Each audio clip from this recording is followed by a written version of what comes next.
Hey, so welcome to New 332, Buddhisms and Psychotherapies. Ostensibly, this is a lecture that is in fact occurring on March 29th, but it is not occurring on March 29th, which you may have guessed. I will say one thing in that respect. Of course, we are closing towards the end of the course as per this sort of time acceleration effect that I mentioned at the outset, and that I often track as we're going sort of through the semester on this sort of thing. But I realized there was a secondary time effect here that I had not considered, which is I had a number of students, of course, when I became ill and I was sort of dealing with daily recovery, which I'm still dealing with, but I had a number of students speak somewhat wistfully about the break in the delivery schedule, right, which was unfortunate. And I had not considered a few things about this until the other day. I was reading an interesting article about the general phenomenon that people are experiencing of this sort of Groundhog Day time, right? Blur's Day, this idea that everything is sort of blending together. And a number of students had commented to me that, it had thrown them off a little bit to not have the regularity of the lectures Monday afternoon. I didn't think about that too much. And then I was reading this. I mean, I thought about it, obviously, but there wasn't a lot I could do about it except to try to pick up the speed. So in any event, I was reading this article, which was talking about the Blur's Day effect, the Groundhog Day effect, which I add the technical name of this phenomenon, I learned wonderfully, is temporal disintegration. Temporal disintegration. That's what it is to have this sort of breakdown in the normal boundaries. And the researchers who were looking at it noted that, in the early days of, over a year ago now, the early days of like lockdown, stay-at-home order 1, we're now into the trilogy, but the early days of lockdown, stay-at-home order 1, that a great number of people had, obviously with significant stress, but if they were working at home or doing school from home, they'd actually experienced a sense of initial expansiveness, right? Because commute had been removed. And so initially it seemed like there would be more time, but as things have gone on, people have felt progressively less and less time. And there's been this bleed over and a sharp increase in guilt. This is a phenomenon one sees very often in generalized cases of burnout, which is something that I study pretty closely. And I'm very interested in as a kind of modern social malaise. There are precursors. Burnout is not new in some sense, but the current wave of it seems to have some sort of uniquely modern contributors, and among them being, of course, the continuous state of contact, right? You can receive emails at all times of day. Your ability to work is not anymore dependent on your ability to sort of go to a location in the way that it was. And so you get this bleed over of time, right? So that any sort of side time feels like stolen time. So that has increased a sense of sort of guilt and the general kind of bleeding together of boundaries. And so temporal disintegration is the term for this. And what I realized was that I had somewhat inadvertently contributed to that sense of temporal disintegration. And I think one of the reasons that this didn't dawn on me immediately, I reflected, was that actually the events, although highly inconvenient and uncomfortable, have actually decreased my sense of temporal disintegration because although I'm engaging in daily aftercare, where I have to go offsite to a clinic in order to do this, what that's done effectively is, every single morning, I need to get up early. I get up early anyway these days, but I need to get up early, get ready, and to go to a place where, right, aftercare, and then afterwards I am coming home. And what this has done is it's created a kind of commute. I go to this place and then I come home, and then sort of my formal work day begins in some sense, right? That's when I'm dealing with administrative matters, and I'm dealing with clients, and I'm having meetings, and I'm seeing students, and I'm doing recording and all this jazz. So my sense of temporal disintegration, of course, went down. And it was already not too bad for me. I've managed to structure my time and my space in such a way as to create the kind of you know, segregations and barriers and buffers and stuff, so that I do feel that time is sort of set apart in a way. But even still, right, I'm getting, even more so than in past years, kind of slipstreaming effect to time. And the weeks are blowing by fast. And the fact that we've hit the end of the semester is perhaps even more whiplashy in a certain sense than it would normally be, despite the fact that I've tracked it explicitly in some sense all the way through. So anyway, so I was thinking about this and my own sense of temporal disintegration having reduced, but having contributed to other people's sense of temporal disintegration. So anyway, I'm not sure exactly what I wanted to say about that, except to say that I apologize for contributing to your sense of Blur's Day temporal disintegration, if indeed there has been a contribution there. Right, so that, maybe that, does that qualify as an insight? Perhaps it does. You know, today we're dealing with the second half of the question of right view. And this is, of course, likewise the second half of the concept of insight. And I am, of course, going to get into this from the Buddhism's side somewhat more, you know, explicitly, as it were. But I first wanted to touch, I guess, on some material on insight specifically, which I think is a bit more illuminating as per the general thrust of the course if we take it from a somewhat phenomenological perspective. So I'm going to run a couple of sort of quick games, I guess, with people, or quick exercises with people here. Okay, so the first one is I'm going to put up on screen and then read to you a description. This description is drawn from some 70s research by Bransford and Johnson, 72. Bransford Johnson 72. So I'm going to read this description of this thing. And of course, what I want you to track as we're going through it is the way in which your mind is probably scrabbling over the surface of this. Now, if you're familiar with it, you're going to jump to it immediately, but that doesn't count. You just have an answer in some sense, right? Like knowing the answer to a riddle. There's no real work involved there once you have it solved. But this is a little bit like a riddle in its formulation, right? And so I want you to note as you read through it that your mind will probably be scrabbling around on the surface, right? Trying to get some kind of purchase, trying to get some interpretive purchase, trying to figure out how you should interpret or construe it or how you can categorize it, okay? So here we go. This is from Bransford and Johnson 72. Okay, so a newspaper is better than a magazine. A seashore is a better place than the street. At first, it is better to run than to walk. You may have to try several times. It takes some skill, but it's easy to learn. Even young children can enjoy it. Once successful, complications are minimal. Birds seldom get too close. Rain, however, soaks in very fast. Too many people doing the same thing can also cause problems. One needs lots of room. If there are no complications, it can be very peaceful. A rock will serve as an anchor. If things break loose from it, however, you will not get a second chance. Okay, so that's from Bransford and Johnson 72. Now, if you're reading that through, I think most people reading it through, you have this sort of pause, like your mind is seeking around and maybe you're finding sort of provisional interpretations or provisional construals. You're looking for various ways to make sense of this, right? To structure it, to categorize it, to something. Okay, so that is, as in most of these cases of sort of insight, quite difficult to do. And Bransford and Johnson's sort of specific research was around this sort of thing in terms of schemas. That's what they were looking at. I'm looking at it primarily in terms of concepts of ad hoc categories and insight. So we'll expand on that a little bit. But just give it a read through again. I'm not going to read it out loud, but just give it a read through again. Okay, now. And I suppose you can pause that if I didn't leave it long enough. Okay, so having scrabbled around on it for now, right? Actually, I am going to return it for a second because I'm going to give you the key to it. You can skip past this if you don't want to know the key to it, you know, or stick your fingers in your ears, no spoilers. Okay, so here's the key to it. A kite.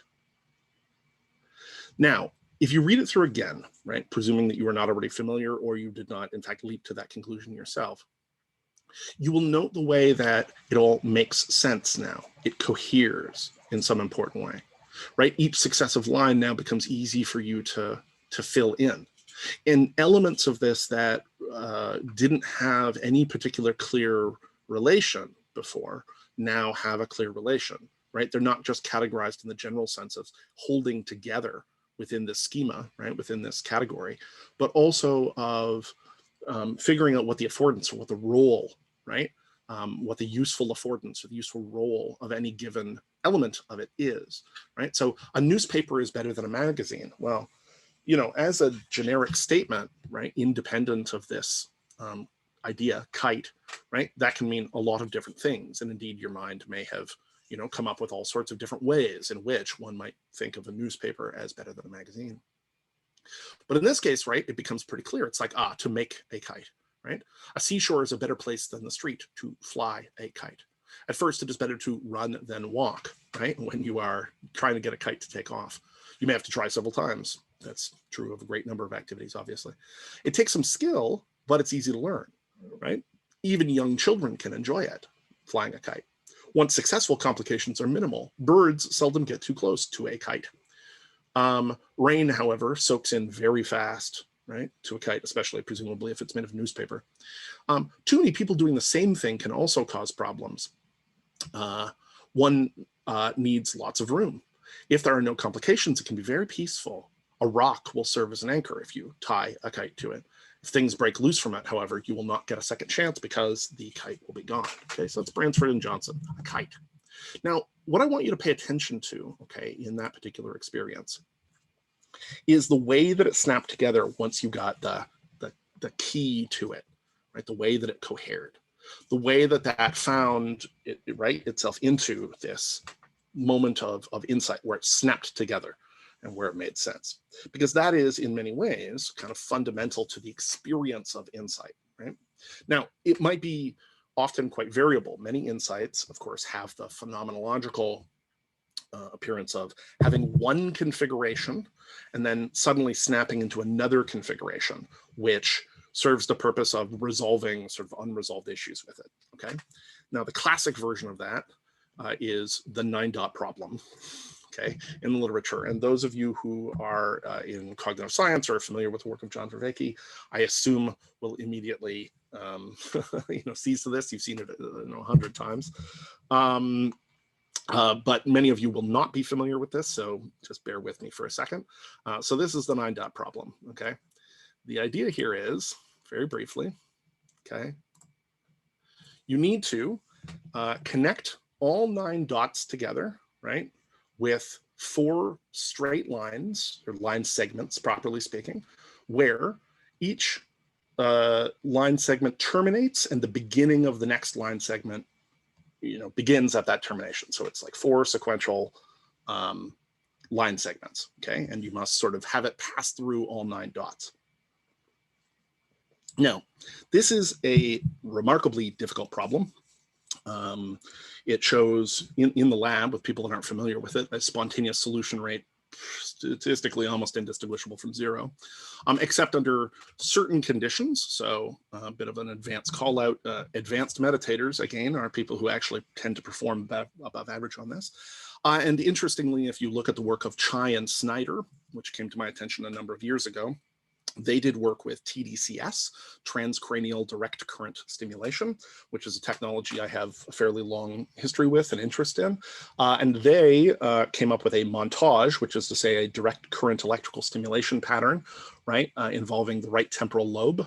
So here, which when they applied that stimulation pattern, the spontaneous solution rate went to 11%, which, and I think in some cases a size 40, which I would want to see a lot of replications on. But the point is, like, it jumped really considerably. Okay, but let's actually try to do the problem very briefly. So, you know, you need to get the lines to pass through all 9 dots. I'm not going to belabor this too long because I want to sort of spend too much time on this, but just to give you a sense of it, okay? So what do people do? They're like, well, step 1, right? Step 2, step 3, we'll pretend that passed through. Step 4, no, I missed the middle, right? Or they'll go, okay, wait a minute, wait. What about this and this and this? 3, 4, no, missed that one, right? Or they're like, well, wait, 1, you know, 2, 3, 4, no, wait, I missed those 2, et cetera, okay? Okay, so now you can, if you want, put this on a piece of paper and try doing it yourself for a good long while and see if you can solve it, okay? See if you can solve it. Odds are, as I mentioned, statistically, you won't. If you're already familiar with it, obviously that doesn't count, you just know the trick. So now I'm gonna spoil it for you. If you don't want this spoiled, fast forward again. Okay, so skip ahead. But here is the solution, okay? So the solution is 1, right? 2, am I gonna screw this up? No. 2, right? Yeah. 3, the placement of my dots is making this exceptionally hard. Okay, 3, and, right, 4. And pretend that that's better aligned than it is, but you can see the solution. Okay, now, when you present the solution to people, they very often have a particular kind of response. They say, well, you went outside the box, you went outside the square, bearing in mind that there is no box and there is no square. And famously, right, in the original insight problem research that this was conducted with, this is the origin of the phrase, think outside the box, because it turns out, curiously enough, that if you tell people to think outside the box when they solve this problem, it doesn't help them at all. Meaning that all of those sort of creative, workshop, think outside the box, things that get said in the culture, in creative professions, we need to think outside the box. That does not help at all. So the culture has taken exactly the opposite lesson. But you can see, right, this like, well, you went outside the box, but you can see that I didn't violate any of the rules that I set out. There was no box, there was no square. The fixation, if you couldn't get this, was the fixation that you were construing it as one kind of problem, but it was actually a different kind of problem, okay? So you were construing it probably as a connect the dots problem, right? And we all know this. We've done pictures where it's like do, do, do, do, and eventually a picture of a cat pops out of a set of numbered dots. And it wasn't that kind of problem. I didn't construe it that way. And to whatever extent you limited yourself in that respect, right, you created an unnecessary frame on your solution of the problem, which interfered with your ability to solve it. Okay, so, right, this is the 9-dot problem. It's a very famous problem in insight, and if you're familiar with cognitive science or John Vervaeke's work, you will be amply familiar with this. Now, what's interesting about that, okay, I mean, there's a lot of things that are interesting about it, and as kind of a model for insight generally, right, you can get a lot out of it. But again, I want you to pay attention experientially, phenomenologically, to, if you were not familiar with the problem, the experience that you had the moment that it was solved, right? The moment that it was solved. Now, there are lots of problems of this kind. The multiple marriage problem, okay? Mutilated chessboard is another classic version of this. We're not going to go into all of those. And if you wish, you can become familiar with those in other places, not least John's work. Another shout out to Awakening from the Meaning Crisis, where I think he unpacks those. I imagine he does.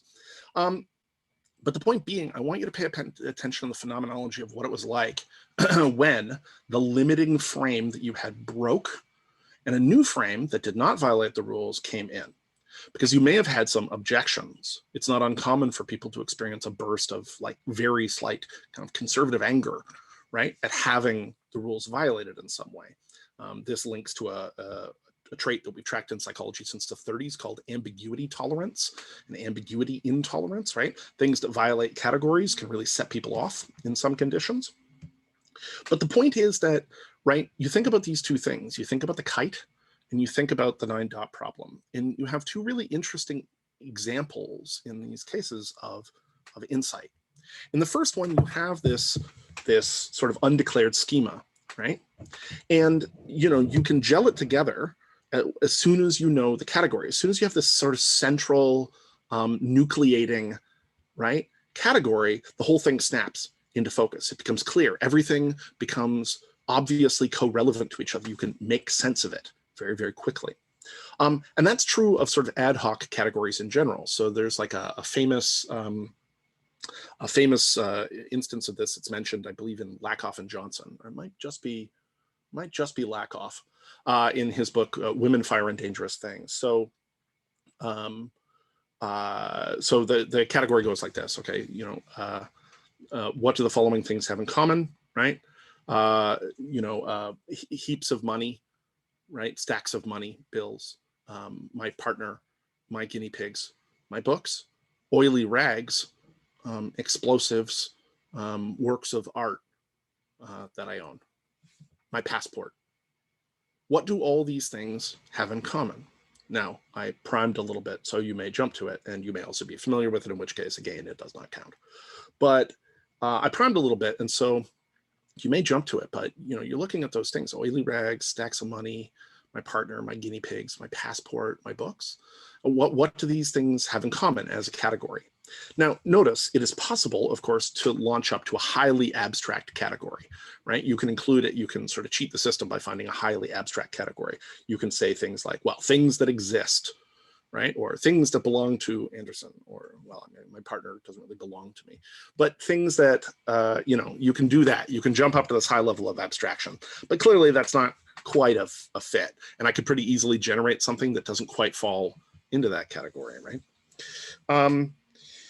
And so, you can kind of play with it. You can get at that high level as a way of trying to solve it. This always reminds me, there was a scene in the sort of 1980s sitcom Cheers, where the resident know-it-all in the bar, Cliff Clavin, okay, who's sort of he's one of these guys that has like a lot of trivia. He knows a ton of trivia. He's sort of just like a general know-it-all.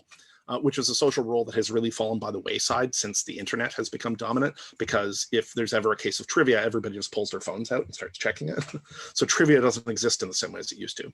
But this character who's, basically predicated his whole being on, trivia and useless knowledge, and is maybe a bit of a bullshitter, finally gets a spot on Jeopardy, and he's killing it. But then when he gets up to the final question, right, the final Jeopardy question, it lists 3 people, and it's like, what do they have in common? So it's one of these ad hoc category questions, and he stumps. This is totally stumped. He does not know. And so the answer that he finally writes down is, who are 3 people that have never been in my kitchen?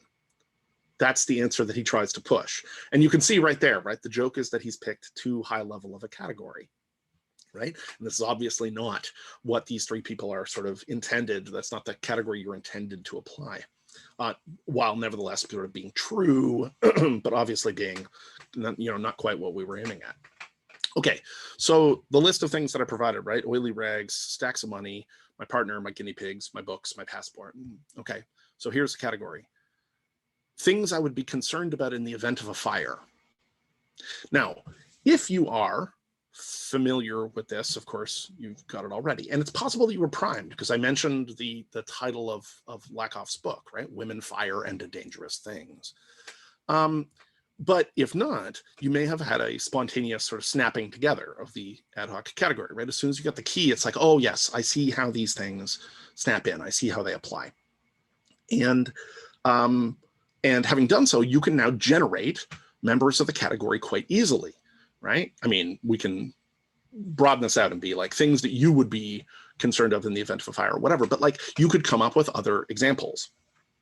Now, this is, I think, a really interesting, these kinds of ad hoc categories. They form the basis, I am going to link this back around to Buddhism, I swear.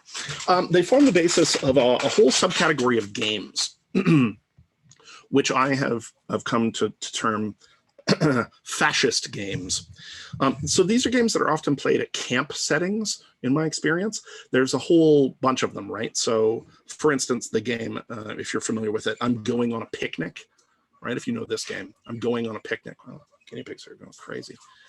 The game I'm Going on a Picnic. So I'm going on a picnic and I'm bringing apples. And the next person says, well, I'm going on a picnic and I'm bringing bananas. And when it comes around to your turn, you need to suggest something, which is to say that you need to infer the ad hoc category, right? And in this case, you may have already inferred. It's like A, B, you can continue the pattern. But if it gets sort of more elaborate, right, it may be difficult for you to find something. And what happens is that the person who initiated the game has the ad hoc category in mind. They have the schema, the criterion by which inclusion is permitted, right, within the category. And so you'll say, I want to bring an avocado.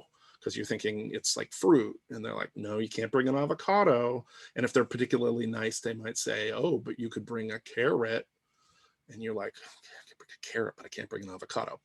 The reason I call these fascist games is that they almost always proceed in this funny in-group, out-group way. So, what happens is, of course, that as it makes the rounds, there are people who immediately pick up on the pattern, right? Or pretty quickly pick up on the pattern. And then, of course, they become smug with their inclusion. And then there's the gradually dwindling number of people who have not yet picked up on the pattern. And what happens, of course, is that you haven't yet picked up on the pattern, especially as you get towards the end of the game. You're experiencing frustration and terror at your out-group status. That's usually, I think, how it goes for people. But then suddenly when you get it, you're like, I'm on the inside. And very often, altogether too happy to be sort of smug and hold it over people. It's a fun in-joke. But to be at the end of this process, if you watch people at the end of this process, I hate this kind of thing. I'm fairly good at it, to be honest, but I don't like the effect that it has. I watch people get intensely frustrated. With kids especially, they will get super mad at being excluded, right? Because it's like, this is riding on their ability to sort of seize the ad hoc category, get an insight. Same thing, you get the game Green Glass Doors is a version of this game if you've ever played that. Who Did I Kill, right? Bang, bang, bang, who did I kill? It's about picking up a pattern, right? And snapping together the category so that you can then replicate the pattern and then not share the pattern, okay? So these kinds of ad hoc categories. Now, we can generate any kind of ad hoc category. A classic version of this is the category which contains dinosaurs and soup. Right? It is a category and it contains two things, dinosaurs and soup.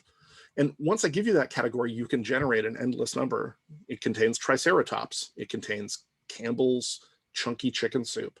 It contains Tyrannosaurus Rex, and it contains mushroom soup. And it contains, right? It contains all of the instances which are hedged off in dinosaurs and soup, right? Does it contain cats? No, cats are neither dinosaurs nor soup. People who are very good at this game can also find the weird intersection points between these things. So recently when I was playing this game with somebody a little bit, they seized on bones, which I thought was a fascinating sort of answer, right? They were like, it has bones. And I thought, oh, I see what you did there. Dinosaurs, of course, are discoverable in terms of fossils and bones. Soup is typically made with bones, or often made with bones, right? Bone broth. It's like, oh, that's interesting. You jumped to the intersection point. But the point is that normally it's just an aggregate ad hoc category, right? Like the category things I would be concerned about in the event of a fire. Okay, so I'm going on and on about this. And why am I going on and on about it? I'm going on and on about it because these two instances specifically, the kite instance, right, and the instance of the 9-dot problem, represent kind of a couple of key experiences of the process of insight. And the process of insight is very much the process of what we're talking about when we're talking around right view in Buddhism. Or Buddhisms. It's a sense of penetrating insight. Now, when we look at the 9-dot problem specifically, okay, and I'm really drawing on Vervaekean cognitive science here for reference, right? Because that's sort of the tradition I was trained in. I'm not an orthodox Vervaekean, but it definitely had some influence on me. So when we look at that, we can see that there is a framing, okay, that is an inappropriate framing. Our framing of the question blocks us from the solution of the question, right? We've come in with certain kinds of assumptions based on previous experiences, and those assumptions are in our way. They prevent us from solving the problem, right? But we hold fast to them because they're sort of like assumptions that we have about how problems are solved, right? Now, the same thing, obviously applies very often to the problems that we are dealing with in ourselves, existential problems, interpersonal problems, right? Is that we get hung up. And I've said many times in this course, right, and say generally that, it's one of the problems of trying to do inner work that very often the solution that we come up with at one point in our life becomes the problem in another point in our life. We come up with a really good way of solving a problem in a way, right? But eventually that ends up causing more problems than it solves. It's a blockage, right? So what's the trick here? If we were looking to solve a situation of this kind, we have to dissolve the old framing and produce a new framing. We have to dissolve the constraints that we thought were there. We have to question those assumptions, try to dissolve them away, but then in turn produce a new meaningful framing, right? We have to produce a new meaningful framing in order to solve the problem. Now, producing that new meaningful framing, in the case of kite, it's a bit of a cheat, right? Because of course I gave the answer. Maybe you got it yourself, but I gave the answer, right? And you felt it probably sort of snap together, right?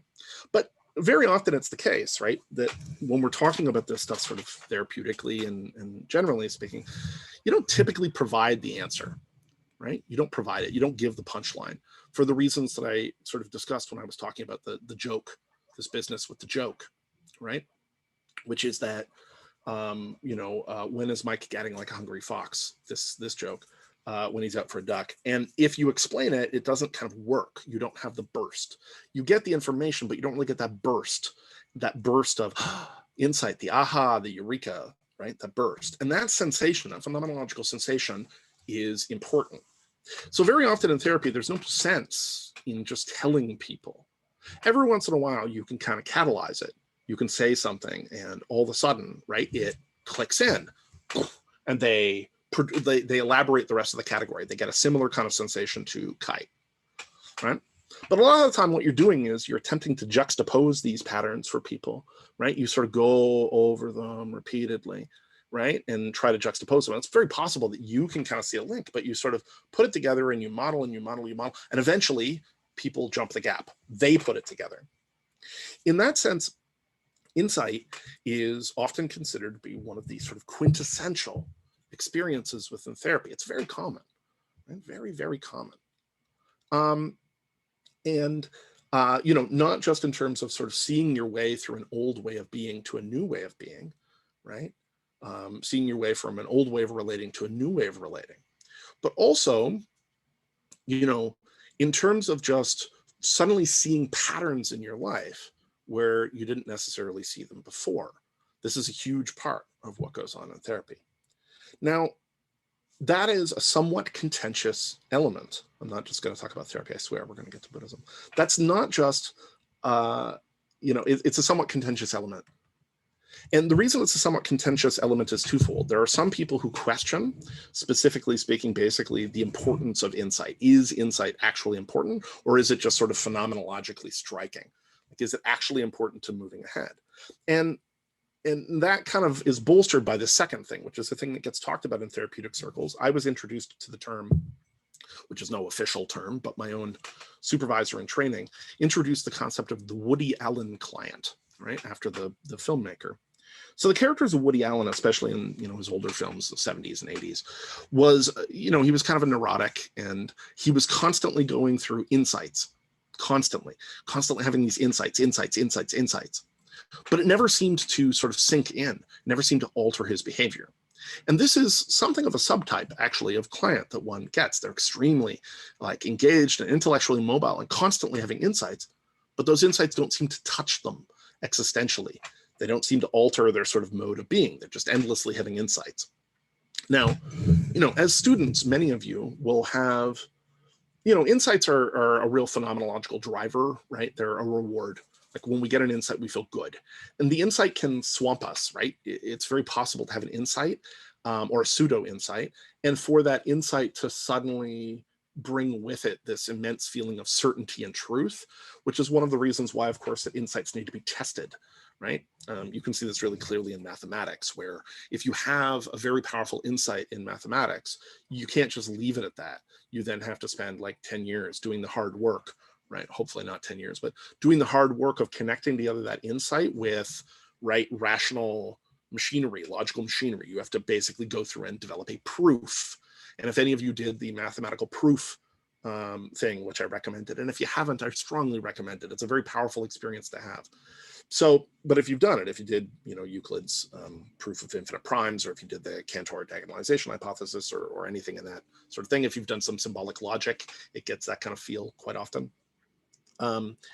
You'll be familiar with, it's like it's sort of necessary to take it through those steps. Just having the insight is not enough.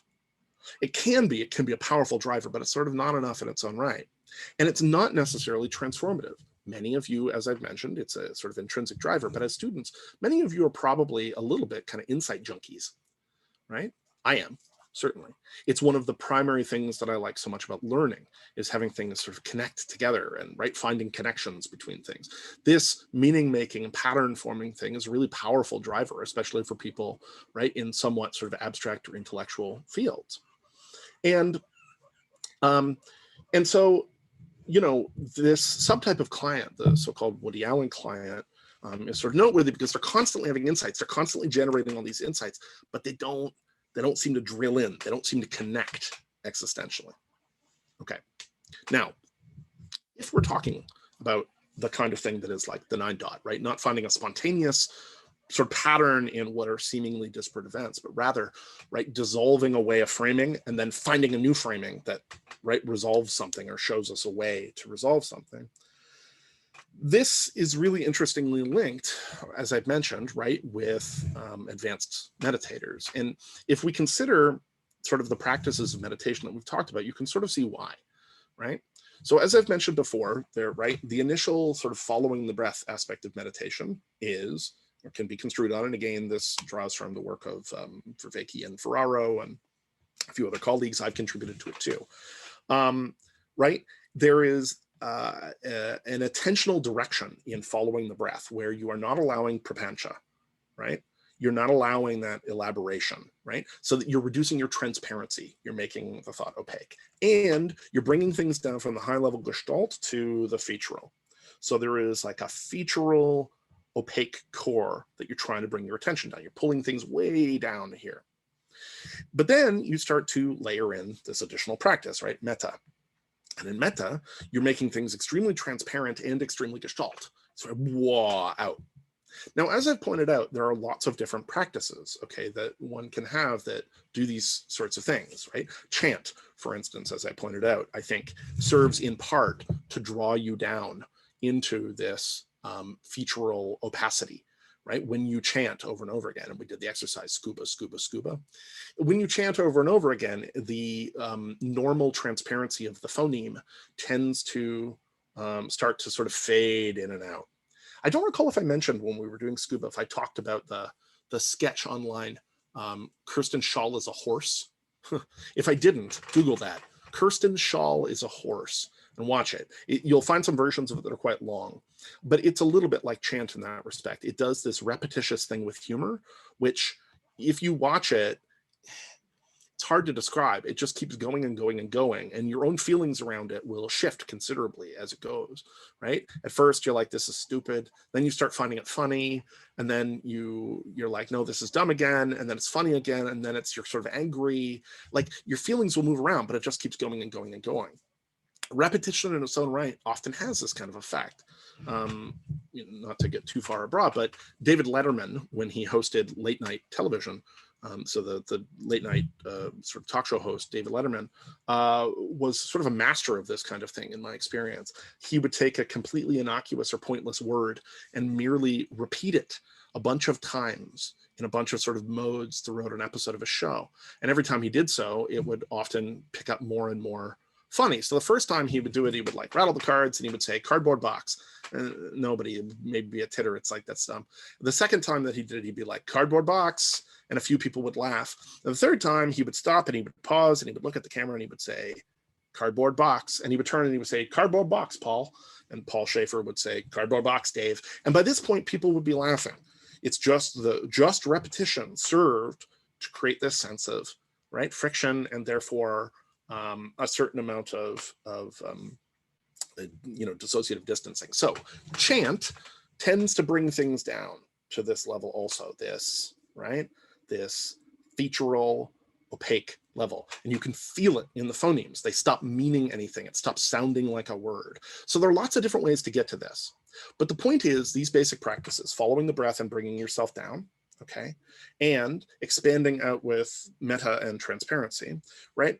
You first take them up in alternating sequence, right? One day, one the next one. Then you take them fairly close, right? Together, right? Within the same session. And eventually you are working your way towards doing them in tandem. And this produces the state, which is conventionally referred to as prajna. in which you're doing both things at once. And this is considered to be a fairly significant sort of milestone in the phenomenology of your contemplative practice. When you can do this thing, and it is a remarkable experience. Your mind is capable of synthesizing together material pretty broadly, and so this is pretty remarkable. Now, what's interesting about this when we connect it up, right, with the question around insight is that this is more or less, precisely speaking, what we need to do to break through the kind of insight problem that's represented in something like, and we're proposing a generalized mechanism here, right? But the kind of insight problem that's proposed in something like the 9 dot. Because the idea is that you are first dissolving away the assumptions and bringing it down to fundamental features in a non-transparent way, right? It's opaque and it's featural. And then all of a sudden, having done so, you are able to redeploy a new framework. You're able to frame the subject, redeploy a new framework that snaps it together in a meaningful fashion. And that is the proposed mechanism by which undergoing these practices yields insight in the more general sense. Now, you can see that there is that particular connection, right, with simply meditation. But when we're talking about right view in Buddhism or right opinion in Buddhism, right, we're talking about having a more penetrating kind of insight. This is in many ways, I think, a way of addressing the question of the Woody Allen client, right? The Woody Allen client has these fireworks of insight going off all the time where they're connecting this to that and the other thing, and they're seeing things in a different light, but it's not connecting with the core of their being in any meaningful way. And Buddhism's sort of view, right? Buddhism's view on right view and right opinion are precisely localized around this question of penetrating insight into the 4 noble truths, right? This is the thing. The penetrating insight is about trying to penetrate into the 4 noble truths. So, you know, when you are looking to have insights, they're being framed off in a particular kind of way. You're framing them off in relation to attempting to gain this insight phenomenologically, to experience it in a really direct way, to see, right, that everything is dukkha, right? Everything contains within it the potential for suffering. To see, okay, that the cause of dukkha is craving. To see, right, that there is, in fact, a solution to this problem, and to see that the solution to that is the Eightfold Noble Path. This is the kind of deeply penetrating insight which you are looking to obtain through this kind of practice. Now, what that means is that if you think about it in the terms that we've already discussed, you are looking to form these kinds of categories, right, in a very important sense. So like the question, all is suffering, right? It's easy, of course, to see isolated examples of this kind of thing all about the world. But the thing is about figuring out that all of those things have a kind of binding category. And the binding category is dukkha. Dukkha is like kite, right? It clicks this together and it cross-links it in this very important way. So, you know, you're sort of seeking to, right, you've got the key, but you're basically looking to get it to gel, to cohere, so that you can experience it as this full category. Then you are looking to, right, find that coherence, that categorical coherence in terms of causes, right? And so there is this focus on craving and that relationship. And what you're looking to do is notice the invariance. This is very often the case, right? There is a heuristic involved, right? A mental heuristic involved in trying to solve these kinds of insight problems. And typically it revolves around noticing invariance. And the invariance that you're noticing is, of course, the things that you keep taking as assumptions over and over again, right? That are getting in your way. So in this particular case, right?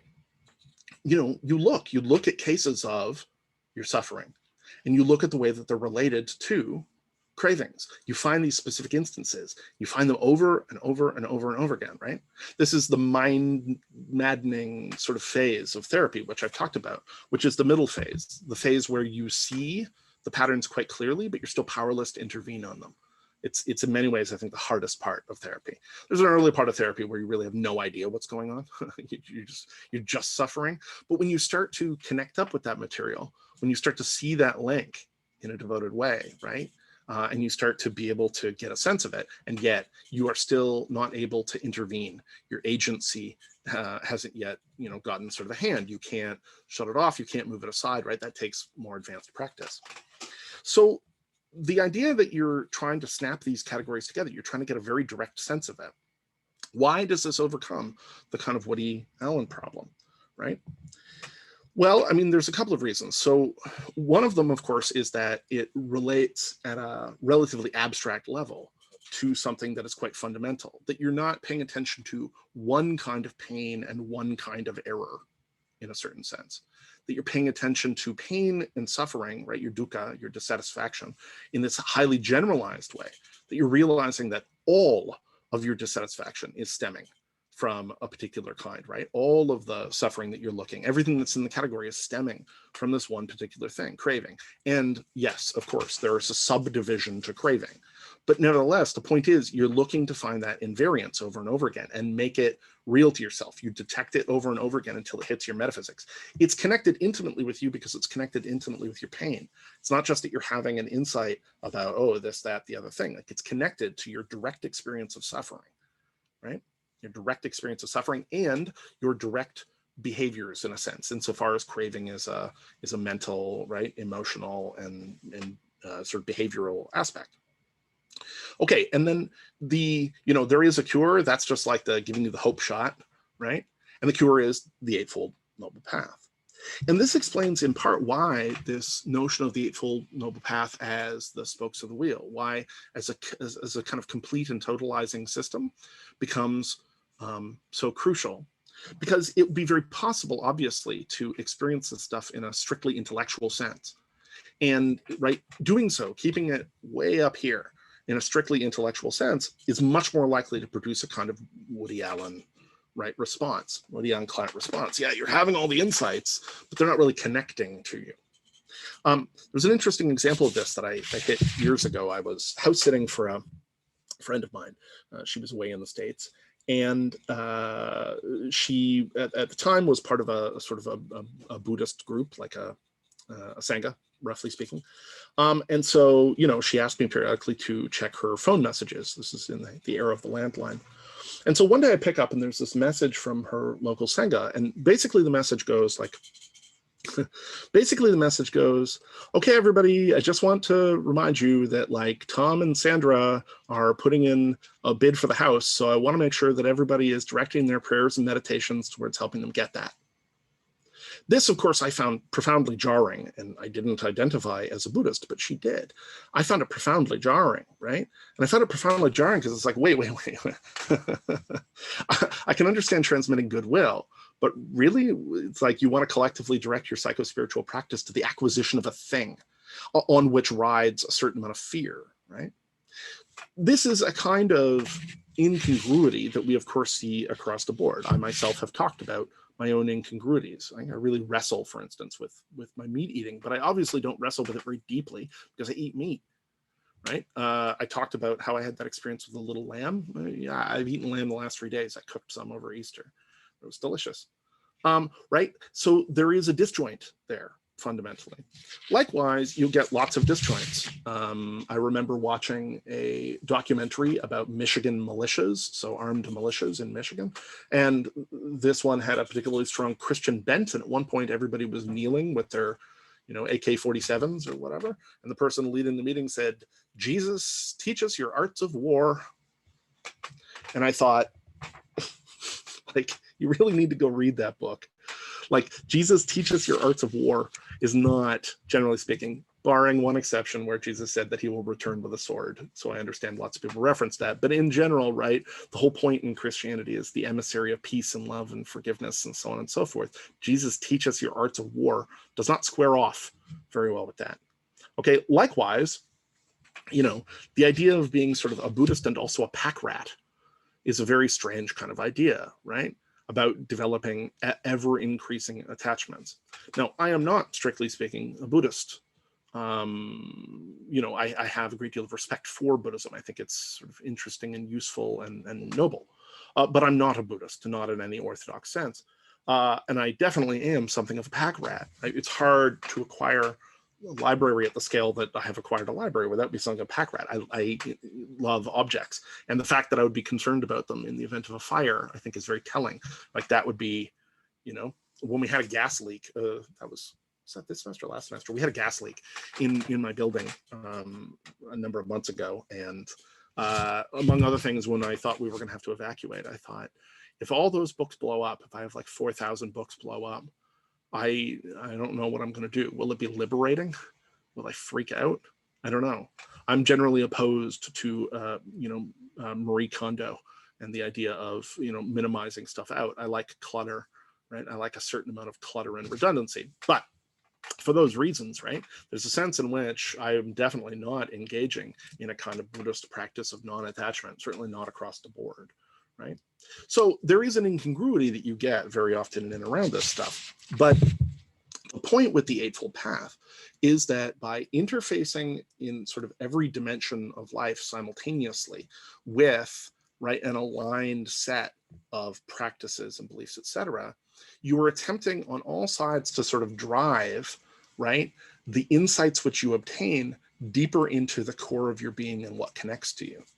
That specifically, right, and coming at the blockage and coming at the pain in a really direct sense is precisely how, right, you get it to go deep rather than just skimming around on the surface in this sort of Woody Allen fashion where you're like, oh, right? And I described right off the bat, in one of these lectures, my encounters with a sort of a type of Buddhist, which I have referred to as a Spock Buddhist after Star Trek. And the Spock Buddhist is, of course, somebody who is looking to use a particular form of spiritual bypassing. They're looking to drive their emotions out, right? They're just not going to have emotions anymore. And the Buddhist texts are very clear that this represents a distortion of the path, but that's still actually a really common thing people say. I had a conversation with somebody about this very thing last week who, has been going through some trouble, and I recommended, among other things, meditation. And then they basically said, they were, look, I've always had this particular orientation towards this material that's like, I don't really think it's true. I don't really think you can drive your emotions away. And I said, well, you're not going to. Why would you want to do that? And they're like, well, isn't that the point? And I was like, no, that's not the point. It's not that you're not going to feel things. It's that you're not going to cling to them. It's not that you're not going to feel things. It's that you're not going to cling to them. It's not that things won't happen. It's that you're not going to elaborate them, right? They're not going to run away with you. You're still going to feel things. And this is very, very consistent when you look at, right, some of the literature around this where, the master and the student are out, and the meditative master learns that a friend of his died and he weeps. And the student is like, why are you weeping? Whatever. And the master's like, why are you being an asshole? Like, I'm weeping because my friend died and I'm sad. But the thing is, that doesn't mean that I'm going to rest in it. Think about the times that people become deeply attached to their emotions, deeply attached to them. One of the ones that perpetually interests me is, of course, people that hold grudges. I don't really hold grudges. I'm not much of a grudge holder, and I find I'm relatively easy to forgive. There are some people in my life where we have had a falling out, and I've eventually had to reconcile myself to the fact that our relationship was not healthy in one way or another. Like, it wasn't good for me. I shouldn't re-engage, basically, right? But I didn't typically hold a grudge. I didn't stay angry. It's very hard for me to stay angry, actually. And I don't like to do it. I don't like to be angry with people. But I certainly know lots of people who do hold grudges. It is relatively common, right, to see in a family dynamic, both people I know and people in therapy, where they'll have been holding grudges for 5 years, 10 years, 25 years. There will be things that they will be holding on to as this like sour, horrible little nugget of bitterness and anger. And it does not serve them, right? It seems to be, right? And what is it always about? It's always about humiliation. It's always about pride. It's always about respect, right? And so people will almost always say like, well, I am not going to be the one to apologize. They should apologize and blah, blah, blah, blah, blah. Never recognizing that this is, them getting their revenge by drinking their own poison. So, people do hang on to things. We sometimes have a hard time grieving transitions in our own life. And I use grieving advisedly, right? There's lots of different conditions in our life that fundamentally are about grieving. We hang on to things. And likewise, right, when we're talking about insight, these sort of problem framings, right, extend way up the line. Our identities are, to a significant extent, this way that we framed ourselves. I'm a this and not a that. I do this and not that. This is good, this is bad, et cetera, et cetera. And there are some guidelines, right? You can't just go willy-nilly. You shouldn't go around hurting people, for instance. It's counterproductive. But the point is, the specific formulations, oh, I don't do this. Oh, I don't try that. Oh, I'm not that kind of person. Just attachment. This is framing. You are hedging things out. And then, of course, what happens? It causes you problems, right, in various ways, which you may not recognize. You may decide that the fact that it causes you problems is good. That's a good thing. It's a good thing. It means I'm consistent or something. But the fact is, what it actually does is it's just you sort of often being needlessly rigid. It's a piece of you being very, very afraid, right? A piece of you being very, very afraid. And you can see how Buddhism, in a sense, the kinds of insights that it seeks to provoke, right? If we consider, the concept of like impermanence and the concept of emptiness, right? These directly come at this kind of fixation. There are no hard lines. You can always dissolve it away. It's always provisional. And that goes for your identity, and it goes for the identity of things around you. They're not essential in and of themselves. When you get fixated on aspects of yourself in this way, you're like, I'm this. It's like, no, you're not. You're not. Now, you may have a certain amount of tendency, you may have a certain amount of talent, but like being committed in that way is making yourself rigid to something that cannot stand, right? And this is the insight to have around impermanence and emptiness. Everything is relational. Nothing exists in and of itself. Nobody is an island. No one thing exists in and of itself. It's relational. It's always relational. And furthermore, it's not permanent. Nothing is. It's not permanent. It's going to pass away, right? I listened to a podcast, quite good one on Slate, called The Political Gabfest. It's one of the ones that I've really retained in the pandemic. I listen to every week. And they were talking about this question of sort of high conflict was a subject that they were discussing this week. And there's a lot of high conflict in our culture these days. And, they were talking to somebody, right, who was in fact a Buddhist. And they said, like, when you get into discussions with people about things that, that they're quite vehement and you don't really believe and you think are harming them and whatever, like, what do you do? And there's a lot of these conversations going on right now, right? We're at a real fever pitch, okay, with the pandemic and the vaccine. People have very strong opinions in multiple directions, politics, and you name it, right? People are highly, highly polarized. So there are lots of these high conflict, high stakes, identity driven, right, sorts of conversations having. And so, he basically asked, he was like, so, what do you do if you're going to have these conversations? And the Buddhist sort of laughed and said, yeah, I just remind myself that everybody's going to die. Right? Now that is a hard insight to internalize. It's so hard to get your mind around. There are pieces of your mind that resist it strenuously. But when you really do start to get your mind around it, of course, that's perspective changing. Oh yeah, right. I'm going to die. You're going to die. Like, am I actually going to waste time on this horse shit? Or am I going to come at this differently? Like, that is a significant change in perspective. And you can see that it relates really specifically to a reframing around the nature of your own being.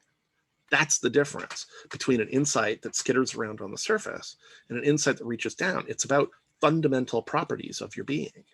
Fundamental properties of your being.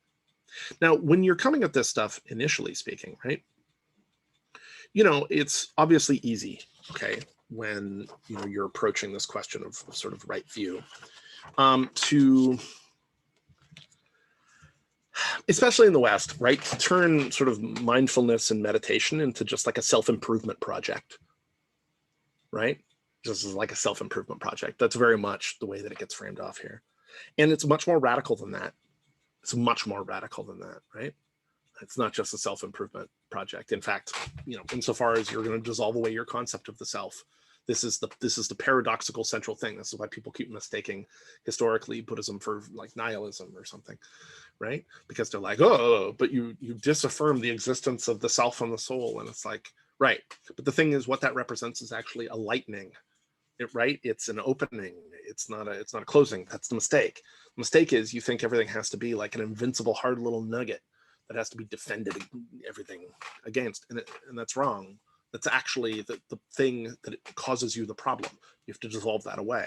And when you do, solutions to problems suddenly emerge thereby. But first, you have to dissolve it away. You have to dissolve away the illusion of your own continuity.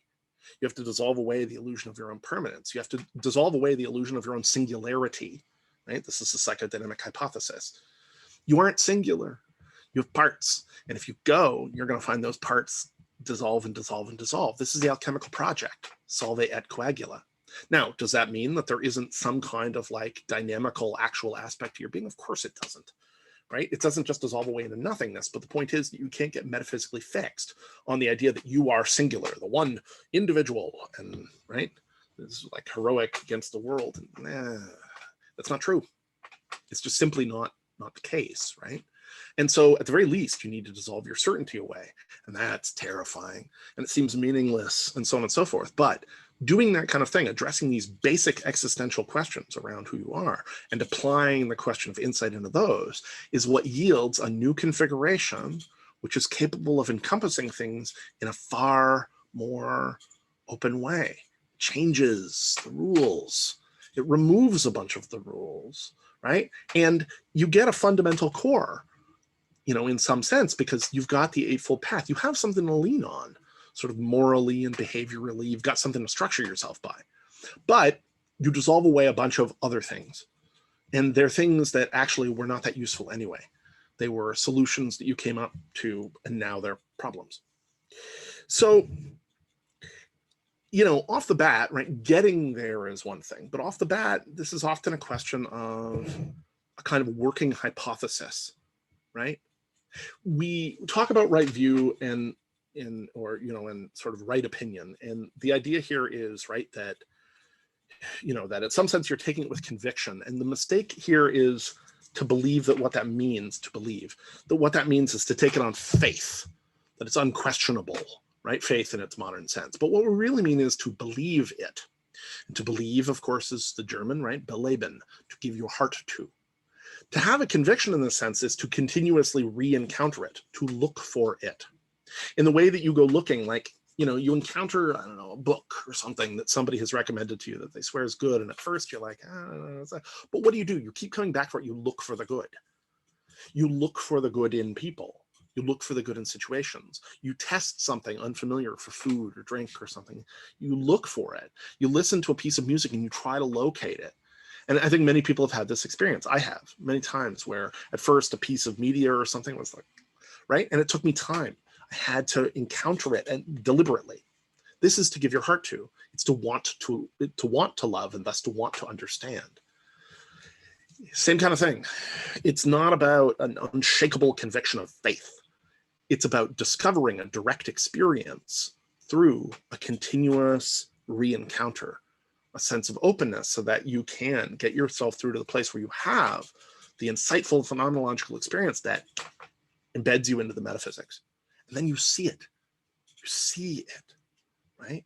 And that is transformative. It works its way into, right, the deep levels of existential being. And that starts to be transformative in this really powerful, powerful way. Now, in the actual Buddhist text, they often sort of talk about this in terms of three levels, essentially speaking, right? There's sort of three levels of right opinion, because, so numbered lists, right? Almost numbered lists. So, the first level is, the sort of mundane level. This is like getting a sense of karma and rebirth in the basic original text, right? It's like a mundane level, and so this is like, you have to get a sense that there are sort of effects. Things have effects that they accumulate, right? So you're trying to, essentially speaking, the mundane level is about trying to see it in the world, right? trying to see it in the world. This is the categorization game. Can I find this category? Can I learn this category? Can I identify objects in the category, right? So you look for it out in the world. That's sort of the mundane level. But then the subsequent second level is this transcendent level. That's where it starts to become more penetrating, where one starts to realize, right, where it starts to break down some of the old structures and you just see things differently. And then the third level, curiously, never actually gets described.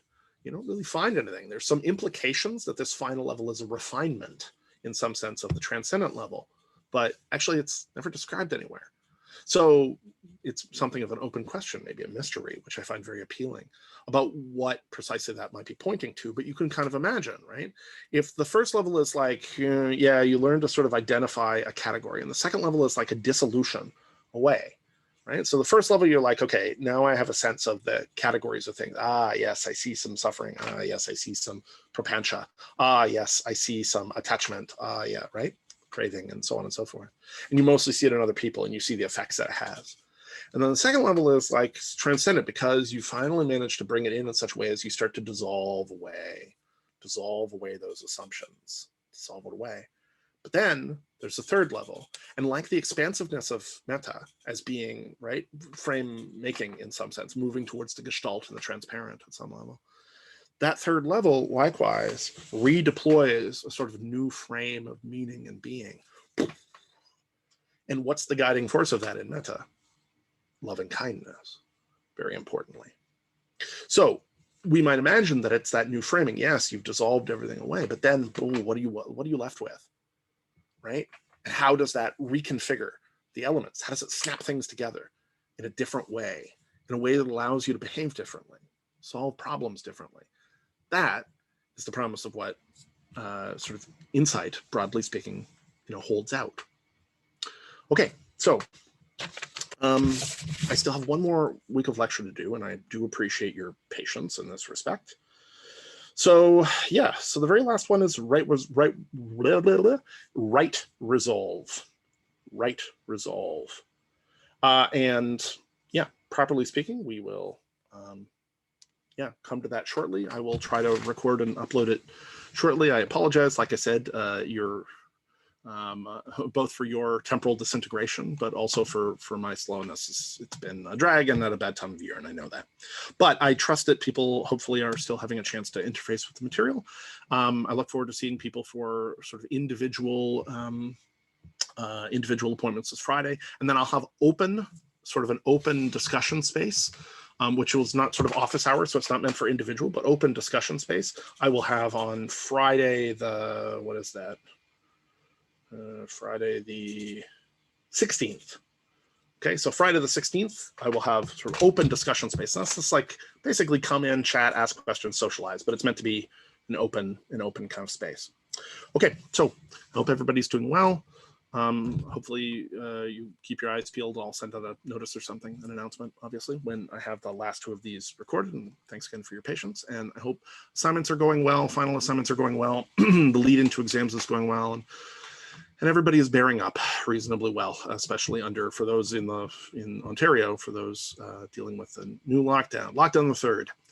Or I guess stay-at-home order the third. This lockdown has been kind of continuous. So I know it's been really taxing on people. So I hope everybody's well. And yeah, I'll release more shortly.